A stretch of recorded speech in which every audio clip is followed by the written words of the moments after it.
Good day, guys. As usual, please like and subscribe. Really helps the channel. If you like the content, please check out some of my other videos. But anyways, let's get into this. So, Book of Boba Fett, episode 1. I've given a lot of flack to the trailers and gotten into some debates on Twitter and stuff like that, of course.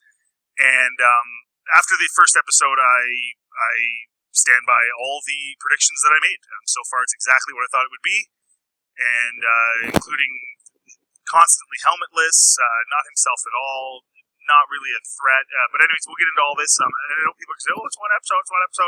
But the first episode of a series, that's your foundation, right? That's like if you were writing a movie, even the first 15, 20 minutes, that's where you hook people, right? That's the hook. Something has to happen to make you care about the characters. And so when your foundation is weak, it's very, very difficult to build on that and make it better. So it starts off with Boba seeing visions or flashbacks while he's healing in a lay-down bacta tank. And one of the things I noticed right away was he's seeing Jabba's palace. It's completely empty, and it's really clean. It looks really, really clean. You know, you're not used to that in Star Wars. Everything looks kind of run down and a little bit ragged. And anyways, very, very clean. And nobody's in there. And he's, flashbacks of his past. And it was really, really quick. He kind of gives you a bit of a glimpse into his past, and that's fine, whatever. It doesn't really matter. Then then it goes to a scene of him inside the Sarlacc pit. I'm sorry, guys. This looked like a really bad, B-movie thing. The scene where he goes into the Sarlacc pit and Return of the Jedi, a whole bunch of guys go in there, right? There's a whole bunch of guys. I don't know what was special about him that he's still standing up and moving around. There's enough room in there to move around, and you could have a coffee, you could stand there and have a conversation. Where were the other guys that just went in at the same time as him? Right? It was really weird. And then there's a stormtrooper stuck to the side of the Sarlacc pit digestive wall, and it looks like they took a toy. It literally looks like they did a diorama with a toy stormtrooper from Hasbro. And it just looks so bad. It looks like a bad B-movie. But anyways, this whole idea of the Sarlacc pit is he's digesting. I don't know if you guys know anything about a digestive tract, but it contracts and moves and smushes the food through your body. There's this idea that he'd just be able to literally move around in there. So he's moving around and he finds the stormtrooper toy, and then he rips off, I guess it's the oxygen or something, some tube going up to the helmet of the stormtrooper. I don't know any details about that. I've never heard about that before. Anyway, so he rips off the tube, and the gas starts pouring out, and then he uses his flamethrower, and he starts burning the Sarlacc, and then that's it. And then all of a sudden, he crawls through literally 150 feet down of sand and gets to the top of solid sand. So physically, that is impossible. That is an impossibility. It would be absolutely impossible for anybody to crawl up through sand that's just completely packed. So the whole scene was really silly. It was way too fast. It didn't give us anywhere near enough of an explanation how he survived this. And the very fact, again, that he could even move around and stuff in there was just so dumb. I could maybe buy it if he landed in there, was starting to get squeezed, and thermal detonated or something, dropped the thermal detonator as far down into it as he could, and it still kind of hurt him when it exploded. But even then, how are you getting out of the sand? The only way you can get out of there is if you crawled back up the Sarlacc out the pit that he went in. You're not getting through that much sand. I don't think people realize the physics of this is just absolutely stunning. Anyways, it's enough of that. So it was a terrible scene. It's really lazy writing. And then he's lying in there, and of course he gets robbed by Jawas. Just again, it's so predictable. He's on Tatooine, he gets robbed by Jawas. And then the Sand People show up. Of course, the Sand People. Jawas and Sand People can't have anything new. It's got to be the same old thing. Sand People show up, and they really awkwardly shoot stuff in his mouth. You just have to see it for yourself. It's just a weird, some slug thing. And then that wakes him up, and it just looks really weird and awkward. That's all I'm going to say. You'll probably laugh. And then that wakes him up, and all that happens in the first 5 minutes. First 5 minutes, you get all these flashbacks, the Sarlacc thing, the Jawas, the Sand People. First 5 minutes. So they really rush through the trying to establish, where he's at. And And then you're watching him. He's being dragged by the bantha, so he's walking behind the bantha in the single line of the Sand People, and then he falls and he's too tired and he just gets dragged. And you're sitting there going, like, what was the point of you guys capturing this guy? He has nothing.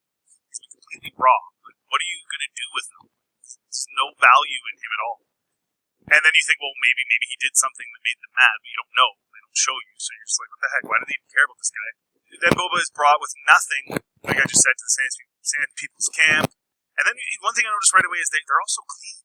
They're all so clean. Like, where again, like Jabba's palace, like, why is everything so clean on Tatooine in the show? Like, the Sand People, they're like in like freshly ironed and dry cleaned clothes. It's really, really weird. It doesn't look at all like you would expect it to look. And anyway, again, it's just like Jabba's palace. Everything's so clean. It's just weird. I don't know if they just missed that or what. And then he's left alone. You know, he's tied to a pole as a prisoner with Pink Greedo beside him, and the Sand People's dog that's guarding them. And Boba handles the dog no problem. He makes it look like he's escaping. The dog jumps on him, and then he just basically just like puts him to sleep, puts him in a chokehold. He escapes, but he gets caught, but runs away. And then he could have killed the child, the Sand People kid, he's a teenager, but he doesn't. And I would bet dollars to donuts at this point watching the show that, of course, this will be the leader's kid. It's so obvious writing, boring.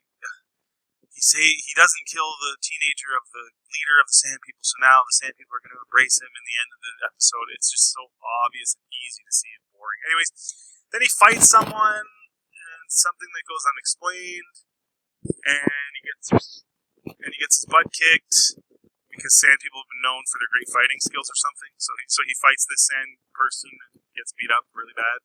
But they walk away once he's on the ground. So he gets beat up, and then they just leave him there.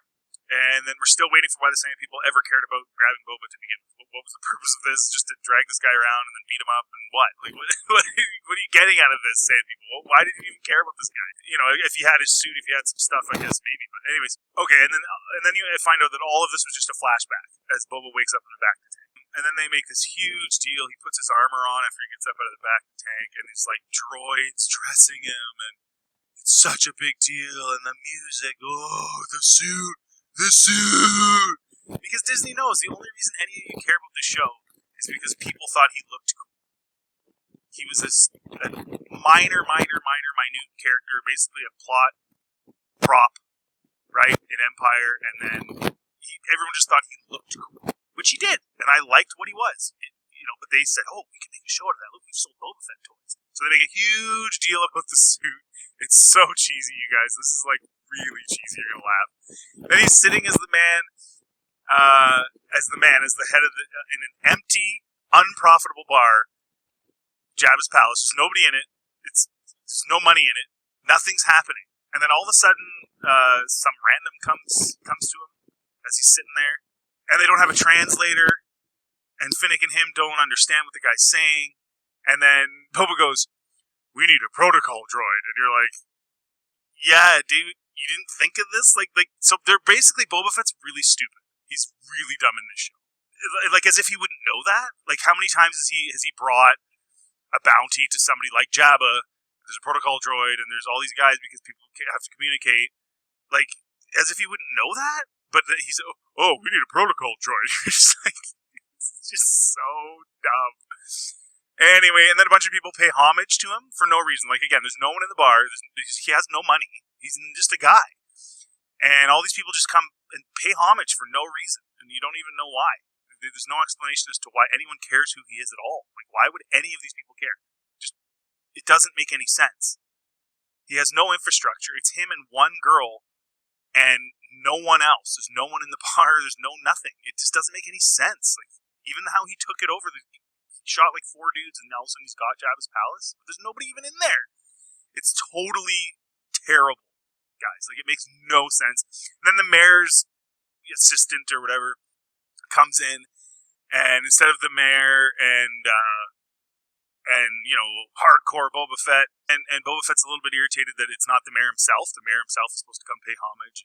But of course, Boba Fett lets him off the hook, right? Because he's this new, friendly, caring Boba Fett. I guess Boba Fett's a politician now. Like, it's just so bad, you guys. Oh man! And then Boba is confused as to why the mayor wanted tribute from him rather than giving Boba and his empty bar and his no revenue tribute. Like somehow all these people are supposed to just give money to Boba Fett because he's just there. Like, there's no explanation at all of why anyone would care. And he's not ruthless. He's not doing anything to strike fear into anybody. They're all just coming to him. And so when the bumbling assistant says, "Oh, you pay tribute to us," he just goes, all Boba Fett says is, "What?"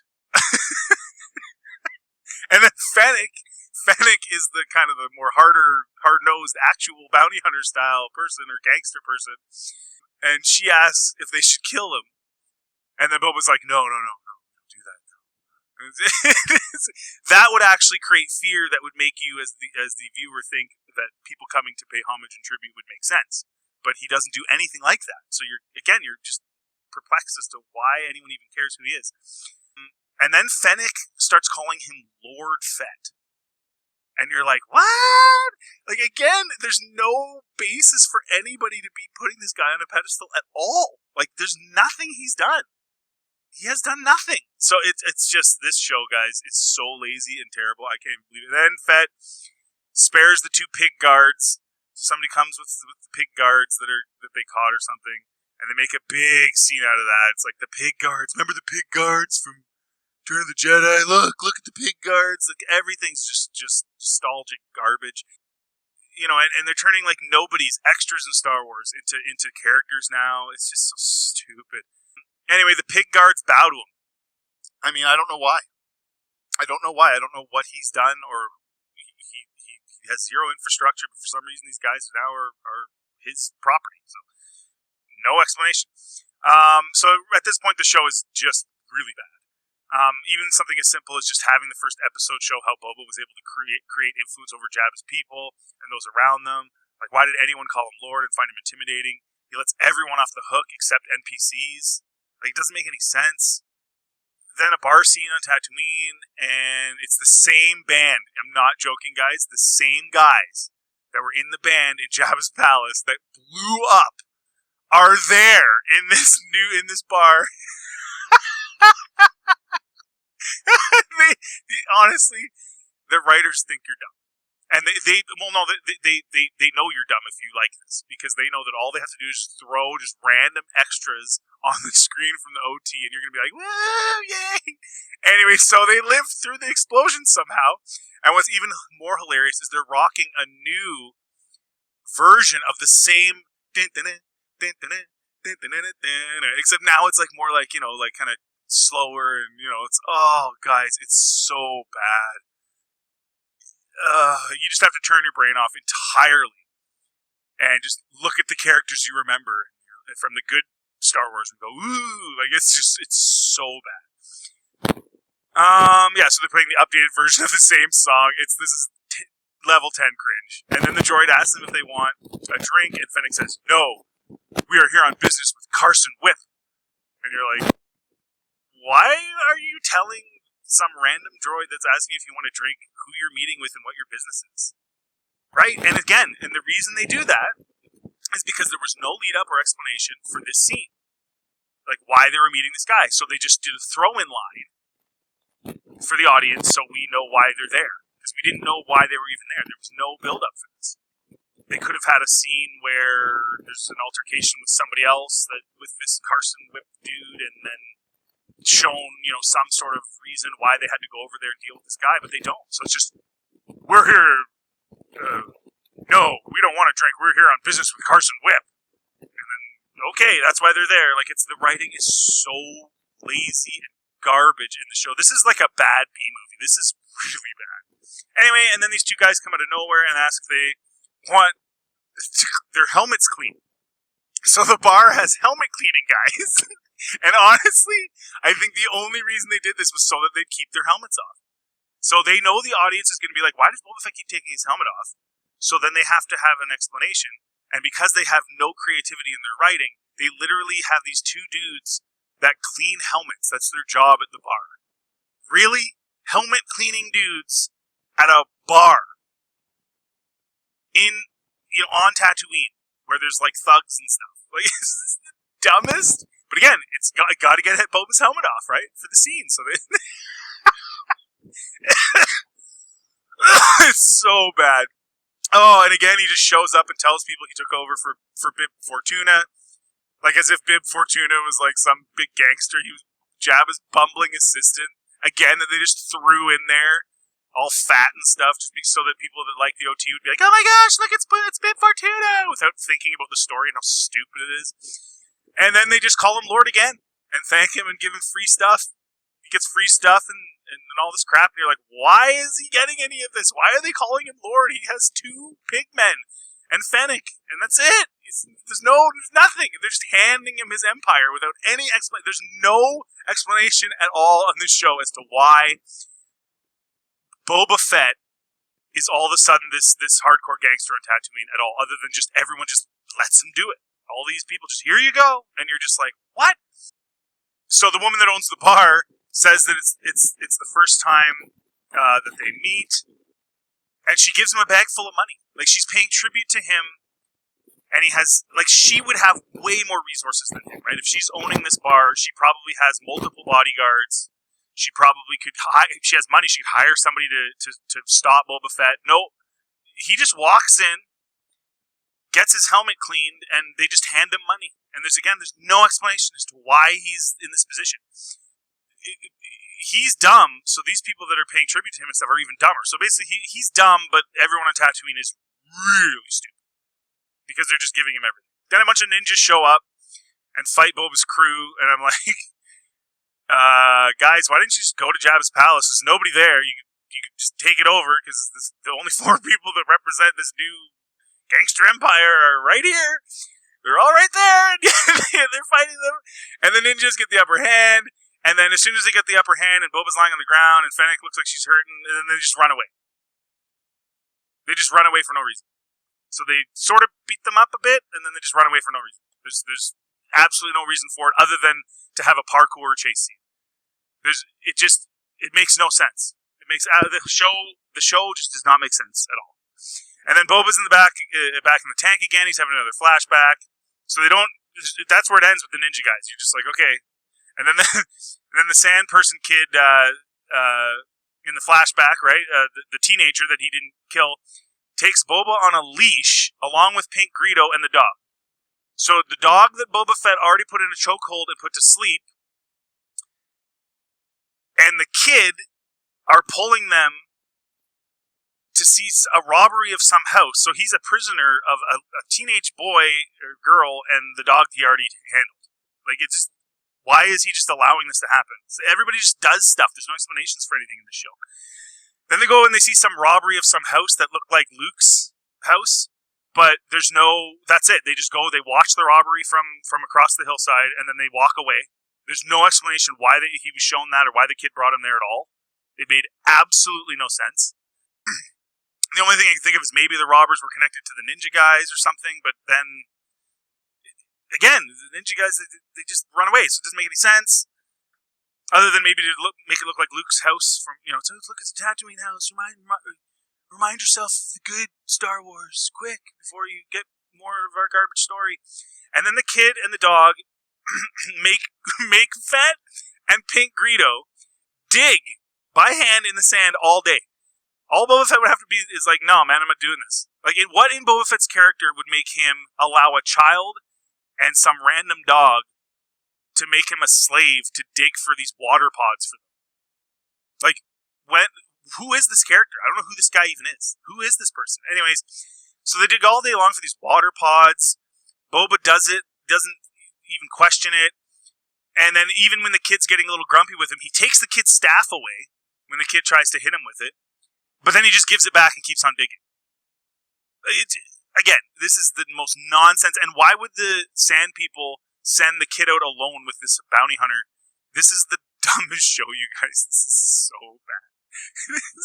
This is the foundation of what's to come in this show. Oh, my word. Anyways, and then they get attacked by a beast. And then Boba kills him Princess Leia chain strangle style. Like, I'm not joking. He gets on his back and uses his chain and strangles him like Leia when she strangled Jabba the Hutt. That is literally what happened. And again, it's just to make your, remember that scene? Remember Leia? Remember when Star Wars was good? It's so cringe, you guys. Like, it is the cringiest garbage, man. I'm sorry. It's awful. And then because of that, he saves the kid, the sand person kid. And then the sand people, of course, love him. Which is, of course, exactly what I predicted from the beginning of the show when they presented it. He didn't kill the kid. Now you're going to know at the end. They're going to love him at the end of the episode. Like, it's so boring and lazy. This is terrible. And then just to throw this at the end, the water pods that they were, like, digging up are literally, like, 6 inches under the sand.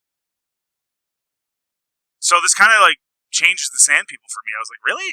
Like, I thought life as a sand person was really horrible. And, like, you're a nomad. You're living, in tents and teepees and stuff. And then it's really hard to find water and stuff. It's Tatooine. I guess Tatooine just has all these, like, water pods just all over the place, buried 6 inches in the sand. What the heck? Why weren't Luke and why weren't they using those? What's with the moisture farm? Like, why just go around digging these pods up? It's just more added dumbness. The other thing that was kind of funny is when at the very end, when they hand, we've accepted you, Boba Fett, and they hand him a water pod after he dug up all their water pods for them. There's no, like, lid for it. Like, everyone who drank out of them, they drank them right away out of the sand. There was no lid or thing you had to open. So how is there water in there? Like, the sand would get in there. Again, just there's so much stuff. There's so much more I could go on about with this show, about how bad it is detail-wise. That's just one of the details. But, guys, this is a bad B-movie. This is a bad, terribly written, rushed, crap episode. And, it's funny because with Mando, they drag things on too long. I thought the first episode of Mando was really good. It had good pacing. And then the show kind of really slowed down. There's a lot of filler episodes. They really just kind of just did a bunch of filler just to make it longer so people would watch it. It's money, right? I get it. But with this, they just really rushed his story from the beginning, the flashbacks with the Sarlacc, and there was no real good explanation as to why I'm invested in this guy right now. And then when you want that reason, like, he's got that gangster in him, and he's gonna force people to be under his command, and he's gonna be this guy. None of that happens. He just gets everything for doing nothing, and you're kind of like, why am I invested in this character right now? Like, there's no reason to be other than, look at the suit! Look at the droid's putting his suit on! He's got a suit! Look how cool his helmet is, man! Woo! Like and subscribe. Have a good day.